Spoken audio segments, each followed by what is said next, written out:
We're live, and you might have to shift to the IQ shades today, campers, even though they're a little scuffed.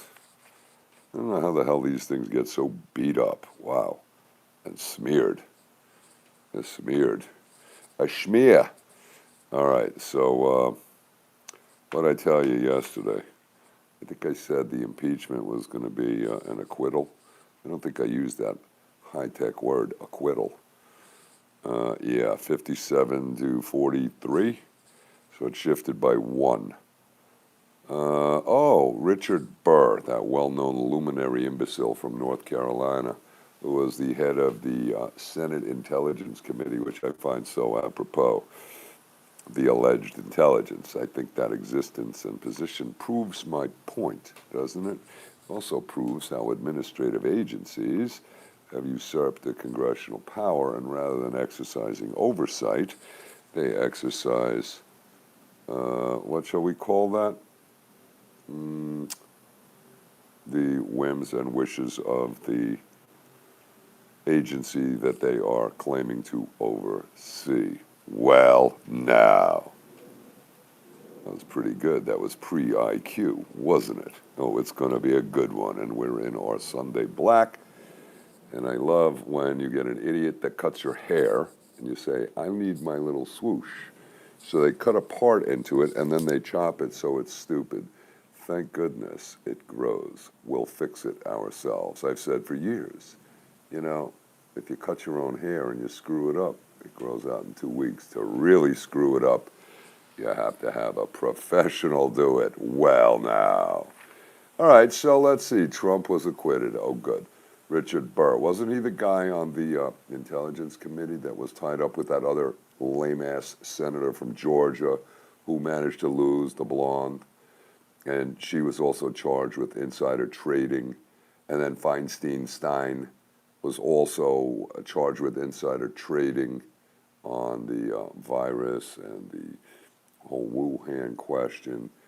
And they were dismissed after the FBI looked at them. And then, or was it the Securities Exchange Commission? But Richard Burr was not dismissed, so he had to step down from his powerful position. So he wasn't the chair. And I think, who the hell did they put as chair? The minority leader? That clown, Warner, out of Virginia. Oh, yeah. What a crew we've got, don't we? Hang on a second. Uh-oh. The paper's going to blow. Only got 2 links for you. Now, the first one is this little short 3-minute clip from Blaze TV talking with that.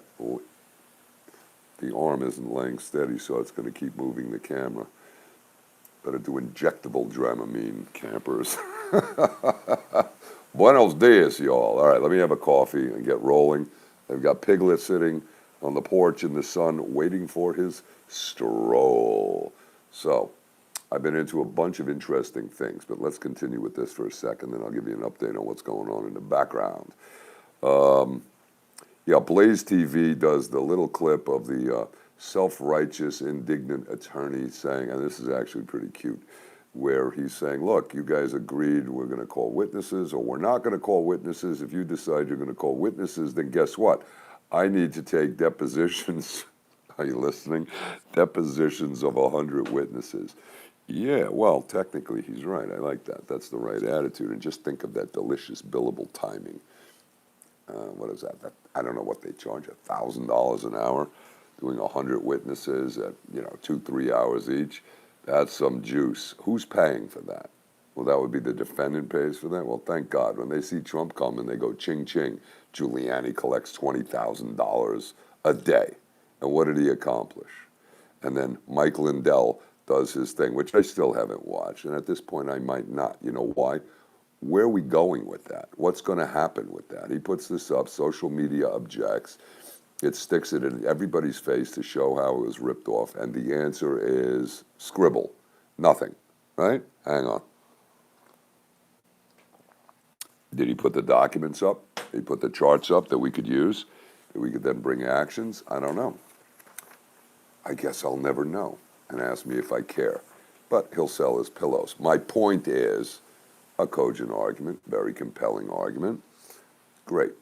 And who's going to pick up the ball and run with it and put the ball in the net, as they say? Basketball, lacrosse, soccer, there's a net. Put the ball in the net. All right. So Blaze TV, he goes off and says, I need 100 depositions. And then they'll call witnesses. And then he says, but we should wrap this up today. And guess what? Imagine that. They did. They wrapped it up today. So Saturday, they wrapped this up and acquitted. Oh, good. Like, we didn't know that. The drama didn't work this time. But we have to shift this because you can't get a beat to breathe and rest because the bullshit storm continues to flow. But this is actually more entertaining and has some righteousness to it. And this is our boy Cuomo. That's the second link. Judge Janine beats the crap out of him. This is her opening statement from last night. Well worth watching. And she puts in this opening statement her previous opening statement from back in January, where she listed some criminal offenses and statutes in the state of New York, which is where he is and she is in Fox in Manhattan. All right? Now, you've got a bunch of things going on. I don't know yet if they decided to revoke his emergency powers. Did anybody find out? So I'm assuming they didn't. But now, to add more drama and distraction, the new focal point is to Trump's off, so now we're going to go after Cuomo. Okay, because why? They're all the same. But we knew that. But watch, there's more. So they're going to impeach Cuomo. They're talking about that. Okay. They're talking about criminal prosecutions. On Judge Janine's show, she spoke to us. She calls up Matt Gaetz, whose smile I don't like at all, although his verbiage is good. And the question is whether or not the New York Attorney General will bring an action and convene a grand jury to investigate Cuomo and parties in his administration for a cover-up and misrepresenting, and then criminal activity. Criminal negligence is something I've said many times, and it seems those charges should be filed. Oh, good. We've got 75 people watching now. That's different than rolling now, right? Did we say a well now? We did. That dulcet, soft voice. So, now we're going to impeach Cuomo. We'll talk about that. Will he resign? Will they charge him? You got New York State might. Now you have the U.S. Justice Department. And Gaetz says, oh, I don't think they'll do anything because they've become nothing more than a bunch of political hacks. Yeah. However, they're political Democrat hacks. And let's look at the acts of omission by Pasta Man, also known, affectionately referred to as Pasta Man. That would be the ex-Attorney General Bill Barr, who didn't prosecute anything but did tell his U.S. attorneys to keep an eye out on the lookout for constitutional violations, right? Right. Hang on a second, spark up. Now, Janine wails on this, so now we got the distraction. Watching the stream last night on Fox, looks like Biden is implementing the military to distribute and administer these purported vaccines. So he's going to have about 25,000 of them in different groups, teams of, 100 teams. Looks like 222 was in one team. Is there any coverage on this? On what right and what grounds do we have active military distributing and doing vaccines? You ever hear of posse comitatus? Or did that just appear with the Patriot Act or the NDAA? Or does the declaration of a national emergency by Trump result in waiving all laws, civil rights, and everything else because it's declared based on the COVID? You seeing a pattern here yet?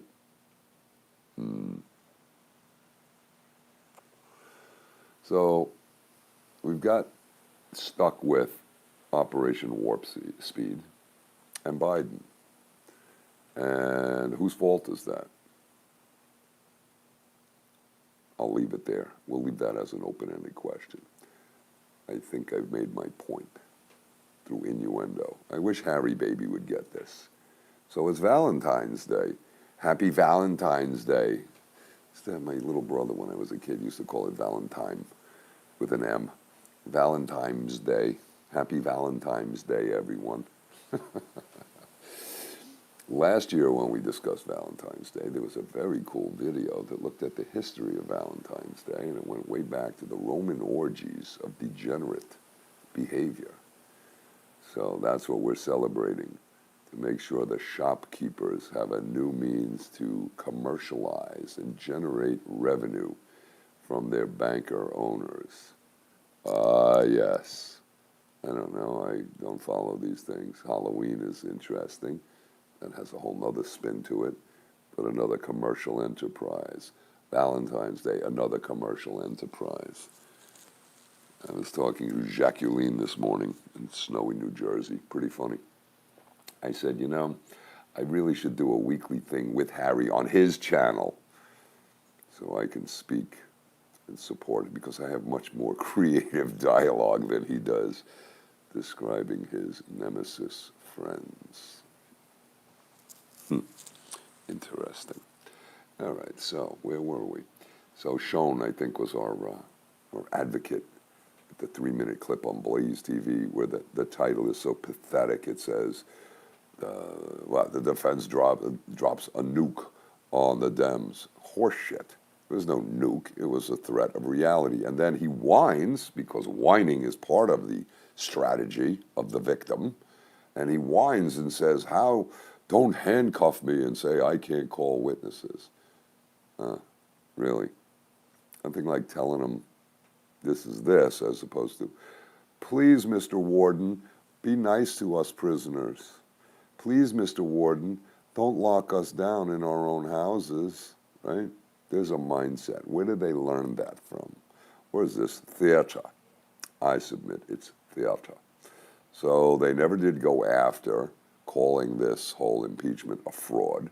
He never did say that the Democrats, by manipulating evidence and editing tape and video and splicing little chunks together to support the sound bites that support their argument, calling that evidence, he didn't call that a fraud, did he? No, why not?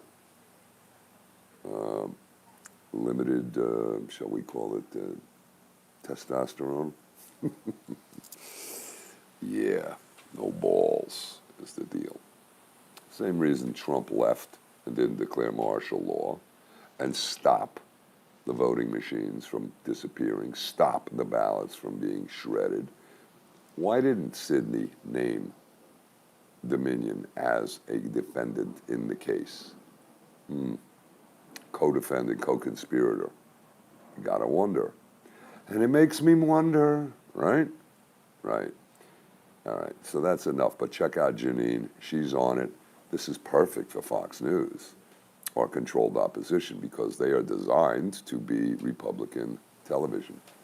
So this way they get to attack Democrats.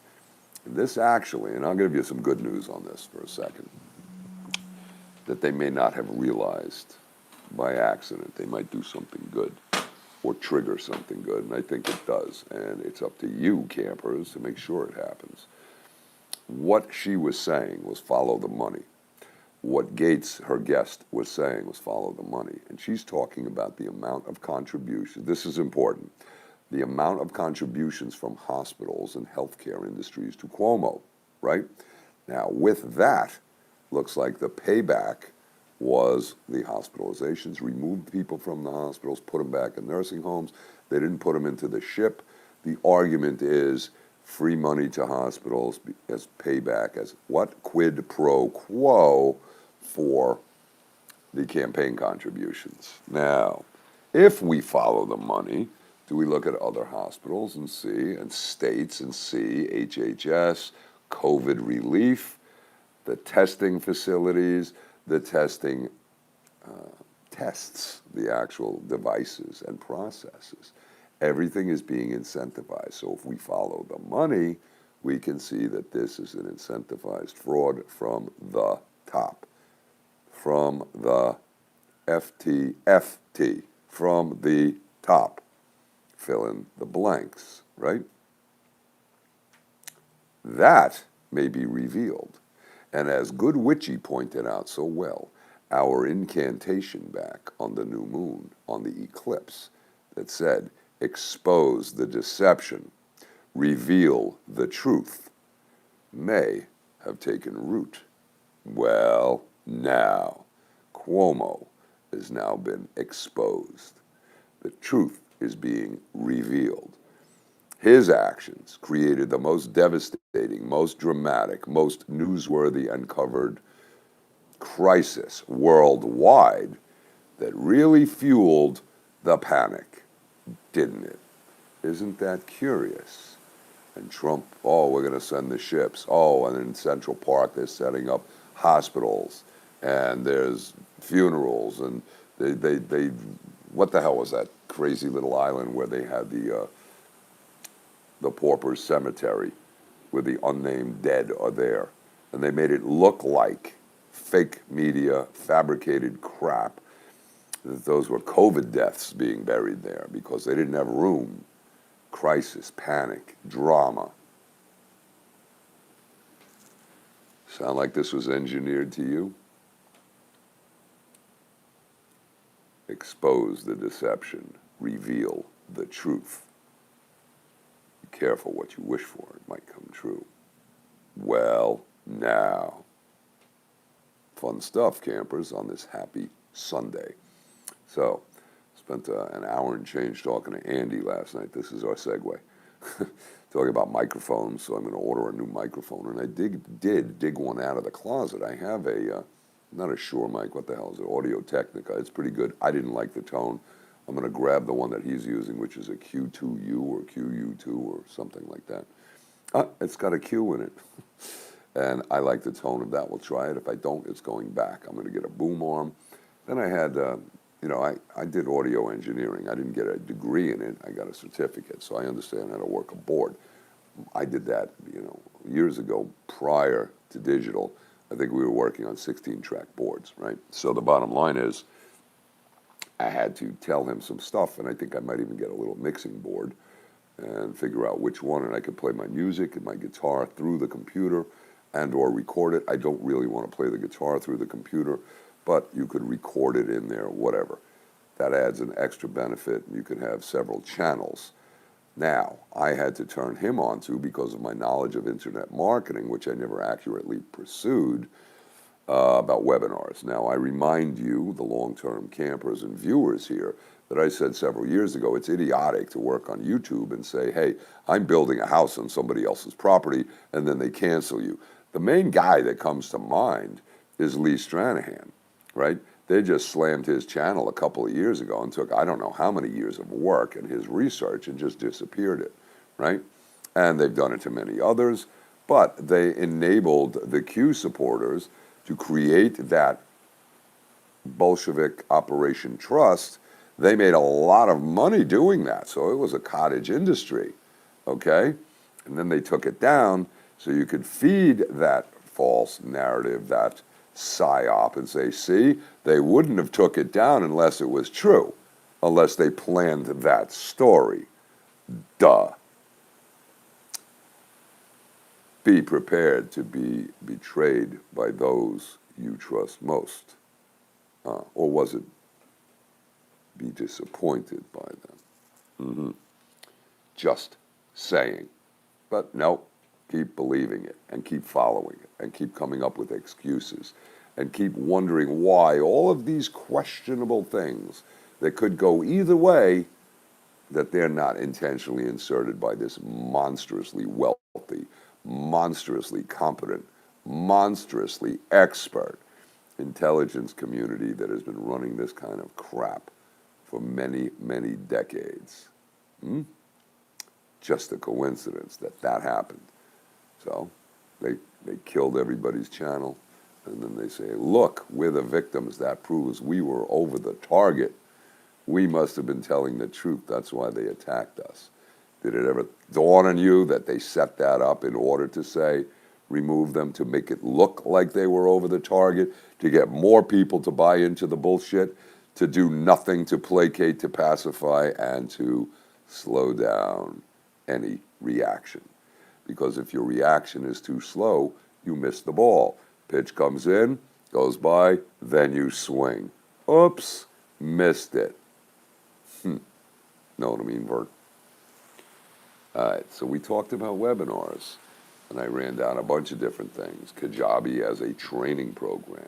We looked at Zoom, and I said, hey, you guys are doing phone calls. I said, I wouldn't mind doing that, but you don't need to do that with a phone call and a mixer and all this bullshit. You do it on a webinar. Raise your hand, click, bang, somebody's in. You can give them audio. You could actually share their screen on the webinar. You could do it with GoToWebinars. You could do it with Webinar Jam. You could do it with Zoom webinars, but Zoom webinars is like 2 levels in order to have it. Why do a webinar when you could just have a conference? Now, the benefit of a webinar is you invite people there. And from my side or the presenter's side, you now have access to those people. They have to register, say, hey, the webinar is starting in 20 minutes, right? Boom. Now, you're not doing, well, I guess if you're broadcasting it on their channel is one thing, but it is saved and you put it on your channel, which is your real estate, which is where you build your house, not on YouTube. You can also prevent people from watching your stuff, right? YouTube, you could ban their stupid comments, but you can't stop them from watching because, what was that Ted Nugent song? It's a free-for-all?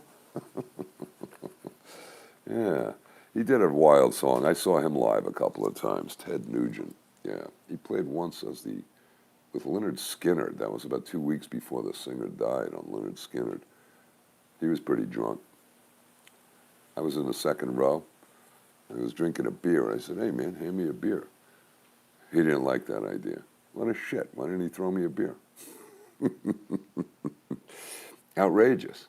Next thing you know, he died in a plane crash. Coincidence? You decide. Maybe Q was behind it. I didn't wish him any bad will. I don't do that. Because if you do, it comes back at you tenfold. Just saying. This is our Sunday sermon, campers. All right, so the latest, greatest distraction sideshow is going to be Cuomo. How long is he going to stretch this out? Now, if they impeach him and remove him, who becomes the governor of New York? The question is, if he resigns, who becomes the governor? When do they set up a special election so we can get, what's her name, Letitia James, the AG, as the new governor? I've said this repeatedly. Does anybody disagree that this is not the plan or this is the plan? It is the plan. Watch. You will see. And the powers that be like it. And there is a massive, powerful, corrupt political machine everywhere, in case you didn't know. That's a good movie. I was talking to the engineering department a couple of weeks ago. In fact, I got to call the engineering department today, check in with them. That show, The Gangs of New York, right, with DiCaprio. It's an older movie. I don't know.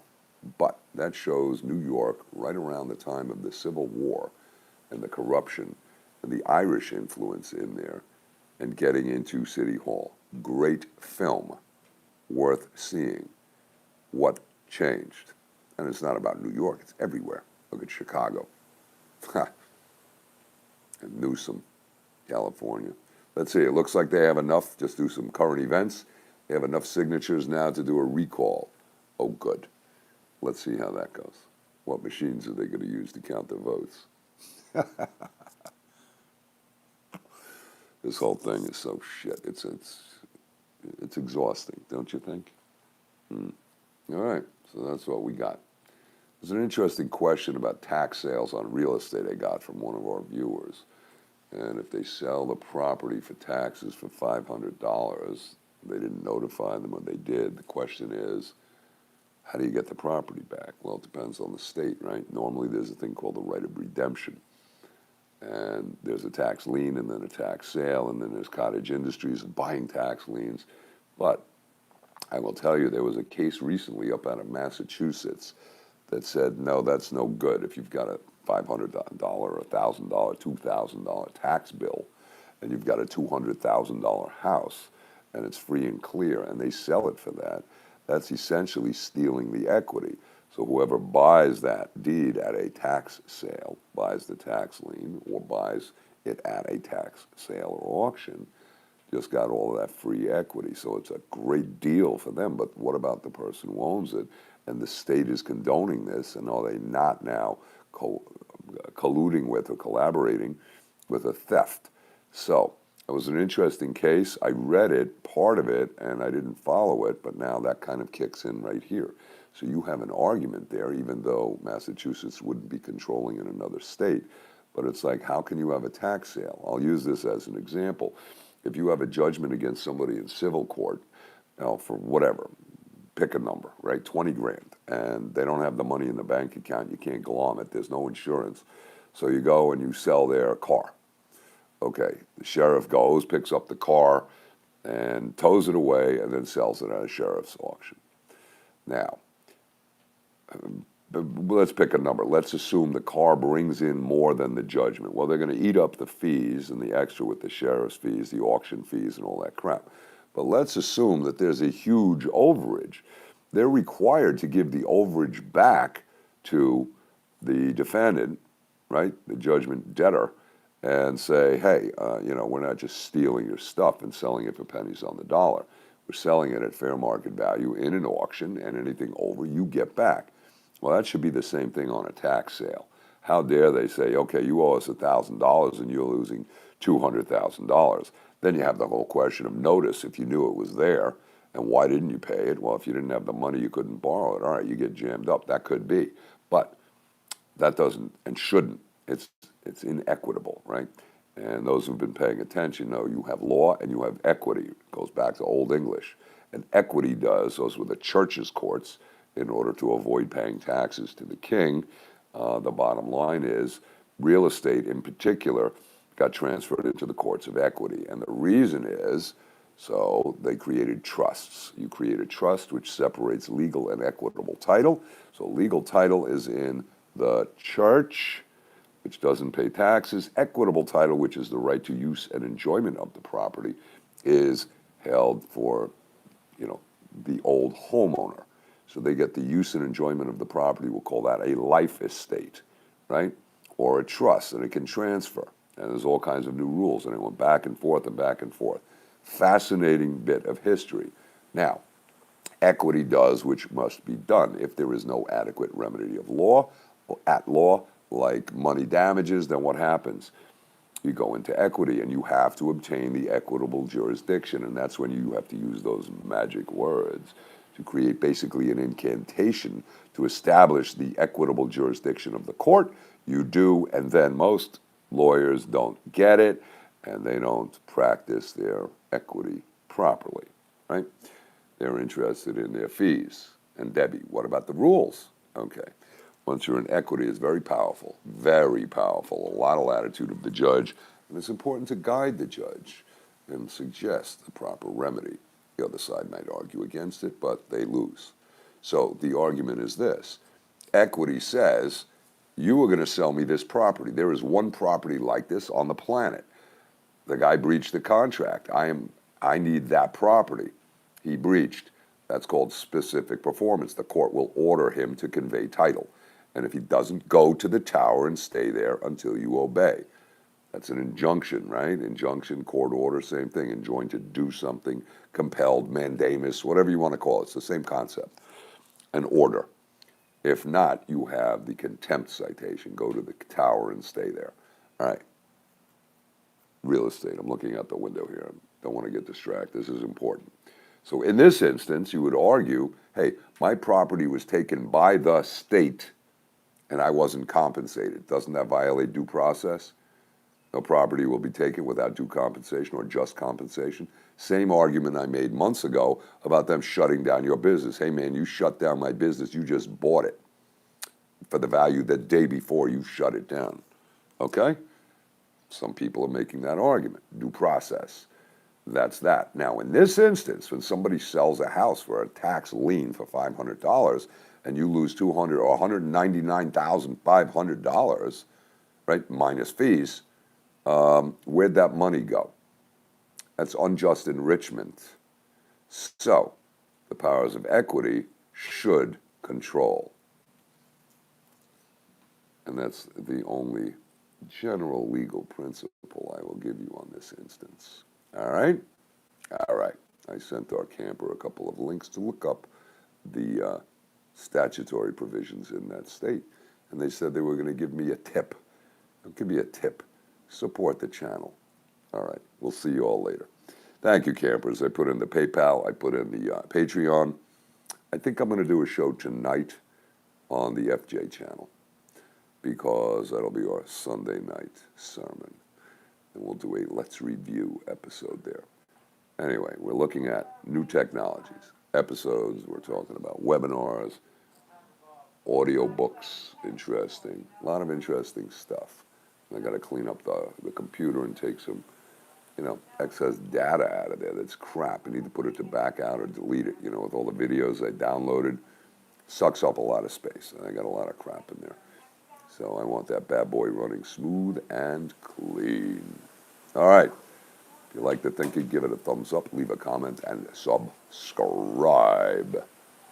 And don't forget to support the channel. I put the 2 links in. Go ask a lawyer about equitable jurisdiction. See you later. Bye for now.